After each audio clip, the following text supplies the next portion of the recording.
You are watching UCU Focus TV.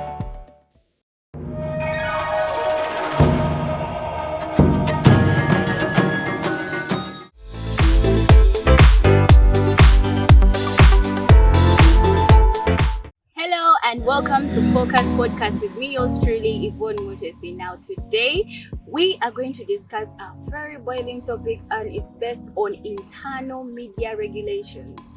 We all know how everyday content is being produced on a very fast pace in terms of both social media and traditional media. But we always ask ourselves, who really regulates this media? Is it all the advertisers, the owners, or who really? Because everyday content is very much produced. Now today, I'm very actually happy because the people I have today are media scholars at UCU, and I'm very glad that they are here to join me and we tackle more on this topic to understand it better. On my left, I have Kennedy Thembo. How are you, Kennedy? I'm very good, thank you. On my other, in the middle there, I have Maureen. Maureen, hi. I'm good, hi. How are you? I'm feeling just fine. That's great. And on the other extreme left, man, Tara. Yes. How are you? I'm fine, how are you? Thank you. I'm good. Are you welcome? Tara here, Ghana. On the extreme left. Now guys, today it's about internal media regulations, and we all know how we all get like updates when we see content being released. Sometimes it's good content, sometimes the content is not all the best, okay? Now when it comes to internal media regulations, in 20 seconds, just briefly tell me what you really relate with when you hear the word. I'm starting with you, Tara. Media regulations, basing on at the internal level. When you say internal media regulations, I personally understand it in a way that these are simple guidelines or policies that are set by a particular media organization to govern the ethics of their employees. Actually, behavior. How are they supposed to conduct themselves? What are they supposed to report? And what are they not supposed to report? How are they supposed to behave when they are on set? How are they supposed to behave even outside maybe the media house? Yeah. All right, thank you, Tara. Maureen, please share with us your thoughts. Thank you for this opportunity. I'm glad to be on this podcast. Yeah, also my understanding is not far different from my colleague, but to me, internal media regulations, these are slightly guidelines and policies of which an organization, company, or any institution can use to govern the operation and behavior of their employees, members. Yeah, they can be set of how they conduct their work, how you basically conduct yourself within that organization, how you basically do your work, and how you compose yourself when you're doing. Yeah, that's all to me. All right, and Kennedy? Okay, thank you very much for hosting me. My opinion is not very much different from what my colleagues have said, but I would just love to add something a little bit to it, that the guidelines not only govern how the workers or the work ethics is done. I think it also depends on what's being produced. So the internal media regulations also apply to the content, what's given out. Thank you very much. All right, guys. Now, drawing a picture of how best we can relate when it comes to internal media regulations. I'm going to shake tables a bit, okay? This is both fun and engaging, and we're trying to bring it to light. Now, we all engage on social media platforms, right? Yeah. We have TikTok accounts, we have Instagram accounts, we also have WhatsApp accounts, to mention but a few. Social media is social media, guys. And when it comes to social media, a lot of content is produced on a daily, like at the speed you can't even relate to it, okay? And we don't govern ourselves really when it comes to the social media. You know, I do a TikTok today, but how do I know that the content I'm producing, how will it impact society? So guys, if you are, let's say, to manage someone's social media platform, as a media scholar, you are well versed with these regulations. However, the person who you are going to who is going to consume, or the person who has hired you, or the person who has hired you to manage the account is not well versed with the regulations. You as a media scholar, how best would you share with them the regulations and enlighten them on these regulations so that they could do more and better content that is not only in light with the internal media regulations, but also carrying an impact on society? Okay, thank you very much. I would love to make a point that we are facing a big challenge with what people are consuming. Okay, with you had already mentioned that content is fast-paced. Things are moving very fast. TMI is the short form for too much information. We are facing that huge challenge. So I think people, especially the consumers, in my opinion, should be taught how to critically think or choose what they are consuming, because if you don't regulate or know what you are consuming, you will probably fall into prey or probably led astray by people who are manipulating you or using you. You get that, scammers and all that, cyberbullies and all that. Yeah. So I think the people who are consuming should be guided on how to critically choose what they are consuming. Thank you very much. And also on the part of now you helping, for instance, you are helping, let's say, a celebrity manage their account. How best would you enlighten them about the regulations? There are some celebrities, I'm not going to mention names, but there are some celebrities who rise to fame by sharing nudes. Of course, that is not allowed. In Uganda here, in Uganda here, when it comes to the media policies, of course, nudes, the pornographic act is at hand working, okay? And they could easily be facing charges or maybe anything of that sort. So as you are managing an account of, let's say, a top person, let's say celebrity, let's say a company account, social media account, how best would you enlighten them about the internal media regulations? Again, okay, thank you very much. Okay, so about the topic she has just raised, I would love to say that every celebrity or every person who is releasing content should be advised on the ethical, religious, legal, and every single guideline that should be followed. Because first thing is, if you intend to influence or try to get popularity, followers and all that, you should first of all, in the first place, know that whoever is going to consume is going to be in some way swayed, is going to be in some way be swayed or influenced. So if it's a 16-year-old looking at your nude pics, you definitely know it will affect them psychologically, or will probably send them a message that it's fine to release such information. So I think exactly. So I think they should be guided on what they are releasing to the public. I don't know if my friends have something to say about that. If you could add something. Thank you for this opportunity. But just to add on what my colleague has just said, if you are managing, or if I'm managing, because you said it to me personally, if I'm managing a celebrity account and that person also put on or makes attempts to put nudes on their account, what I would advise, it's not ethical at all. And when you're a celebrity, you should portray good characters and what your audience and maybe fans, you want them to pick of you, out of you. When you let such nudes on your account, it's not something ethical, and it's not a good picture to the public at large.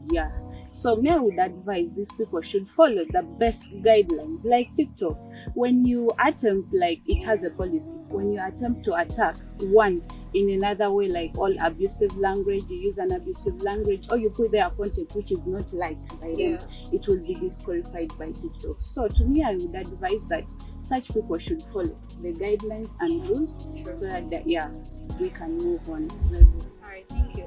Tara? Personally, I would stick to the question like you said. If somebody has employed me as a media personality to manage his or her accounts, for example, this comes first of all with trust. This person has trusted you that you know what is actually required. And then as a media scholar, I wouldn't deviate from my ethics or the principles, the ethics that govern journalism.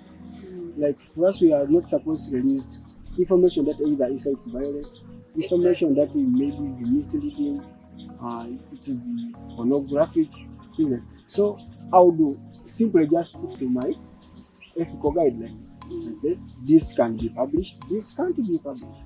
For example, first of all, information can even get you into jail. We have seen many people being imprisoned because of journalists. We had people like we had the KZ, there was KZ who was imprisoned by a certain artist. So if what you publish is really very sensitive, and therefore if I had been employed, I would simply focus and based on my ethics. Simply, not more than that. Yeah.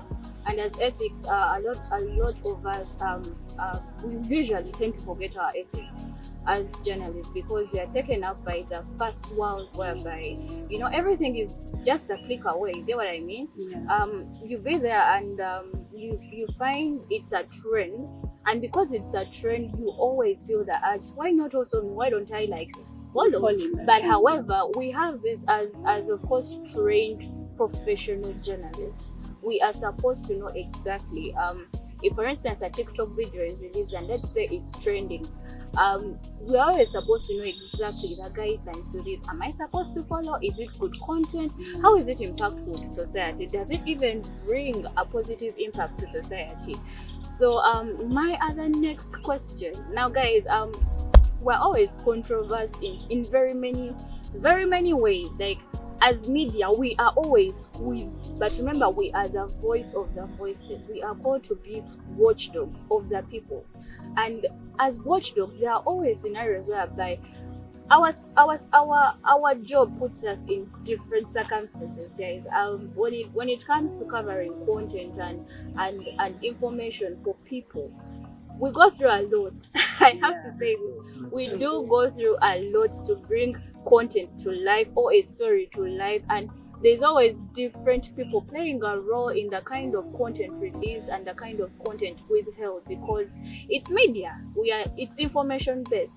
So guys, I'm going to share with you a scenario whereby let's say you are under a company, and this is it's of course a scenario based question whereby you are under a company, and however let's say that your editor, you're covering a story, however this story that you're covering negatively impacts the advertisers of your company.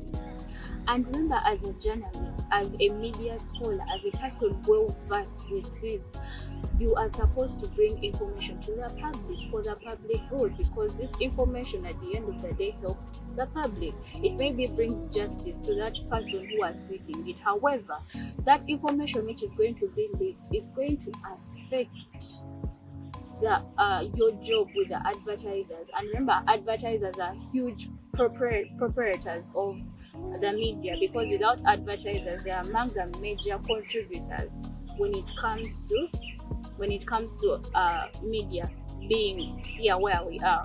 It's also advertisers. But let's say you are in that scenario and you are between a rock and a hard place. How best would you relate? Try to see balance through? Like for instance, this is your editor telling you don't cover the story because you might lose that big advertiser that you have.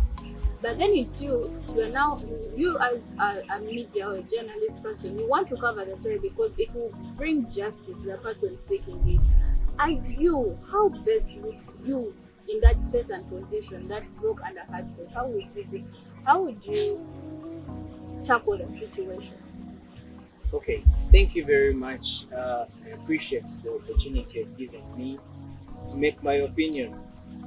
in the very first place, I think I would hold on a little bit and take my time to either publish or withhold from the entire event of releasing the information.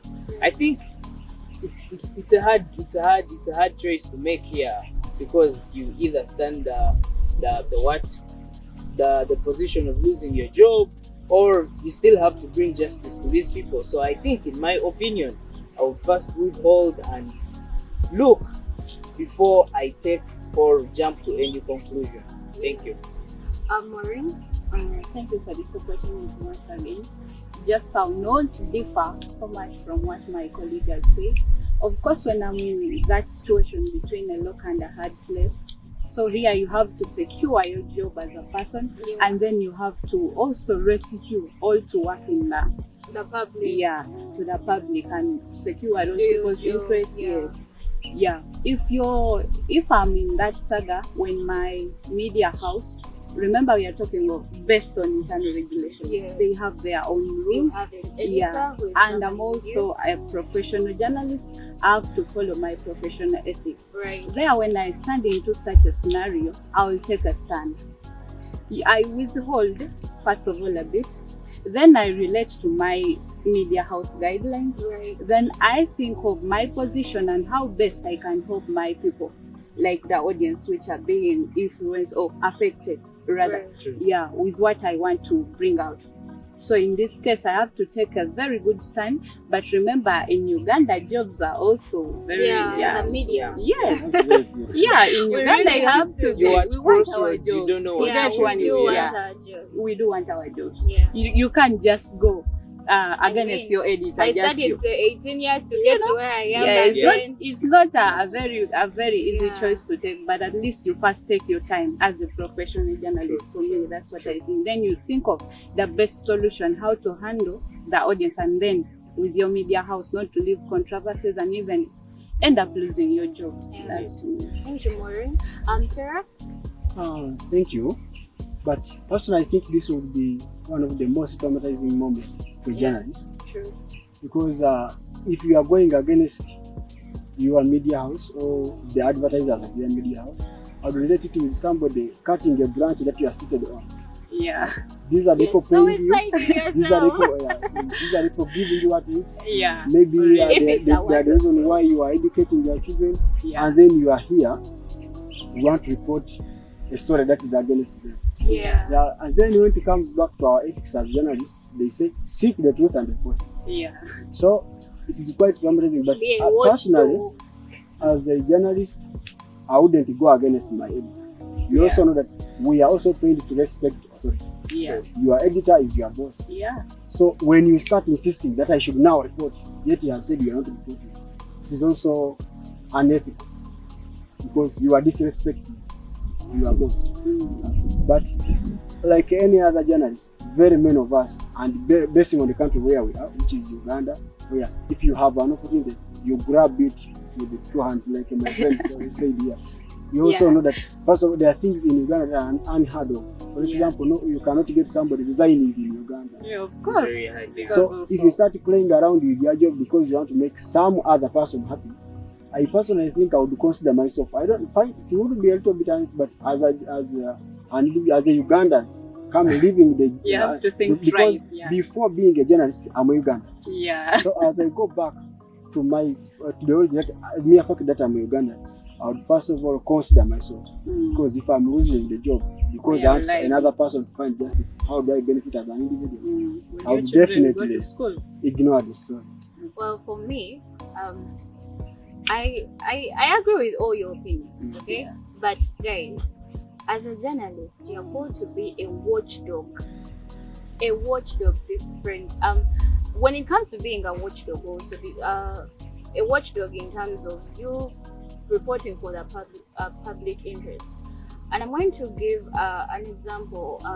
This report was done by Solomon Seranja, the Amavati saga.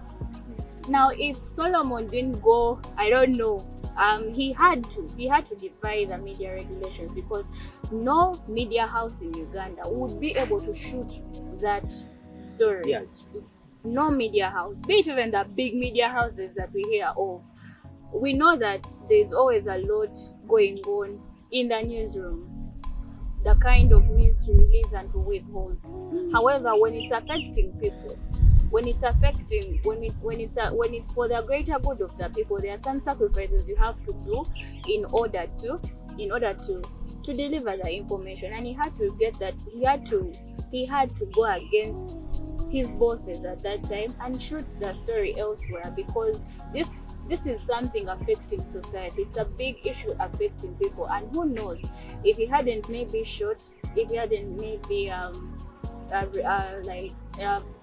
release that information, we would, up to now, we wouldn't know what would be happening in Karamoja. A very famous media scholar, Mr. Drake Sekaba, recently also shared with us a story whereby when it comes to media, he was also in this very same scenario, same situation. Of course, a lady approached him, and this lady was seeking compensation, justice for her dead son who had died in one of the biggest companies, which I'm not going to mention her name. He died, and because the lady failed to get compensation or justice for her son, she was forced to call in the media. And of course, not all media sources are trusted people. Sometimes you go to a TVA says they can't help you, TVB says they can't help you. But hey, he was like, okay, let me investigate, because this big company was also an advertiser at his media station. But he was forced to go. He sacrificed, he risked it all, guys. And at the end of the day, the truth always shines brighter, guys. That's all I can say. Can I add something to that? Thank you very much for adding me another opportunity to make a point. I don't know if I should say I am falling victim to what psychologists say, hindsight fallacy, where you look at an event after it has happened and like I think I guess this, I saw this coming. So I say, for example, situations where we have seen incidents like the Mutesi landslide.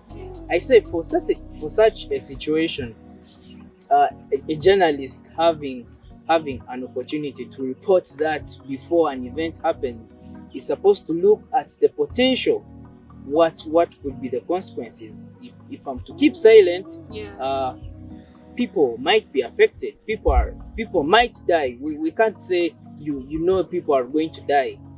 You don't know if people are going to die, but you're supposed to look at the consequences. True. I think if the consequences are going to have a very heavy toll on the people, I feel like, in my opinion, you should risk. Sometimes it takes a lot to help. To be a journalist, sometimes you have to forget yourself, in my opinion. But Madam Host, to me, I just want to supplement and add on your story of Sekeba. I also researched about that man. He's a very professional journalist and has worked for decades of years. True. In the same story you've been sharing, I also went further to research about it. I know a bit about the story you were telling. But in this very issue, when you're like a journalist, as we had said, in the time of suspending, let me first bring back the issue. In the time of suspending the story, considering your media house and how to help the audience, that doesn't mean that you're not going to help, but you're taking the time to think on how best to help those people. In the scenario of Mr. Sekba, I also took time to go further into that. He was talking about a scenario of the brewery, a lady's son, died in a saga where a machine was being placed, and then you placed the hands unknowingly, then the machine was turned off and his hand was cut off. So the lady was seeking for hope and compensation for her dead son. But now, Mr. Sekeba himself, as he was narrating the story, he said, I had to suspend the story for 3 weeks because it was very hard for me. It was against my media house, but as I said, it depends on the type of the story and the saga you're handling.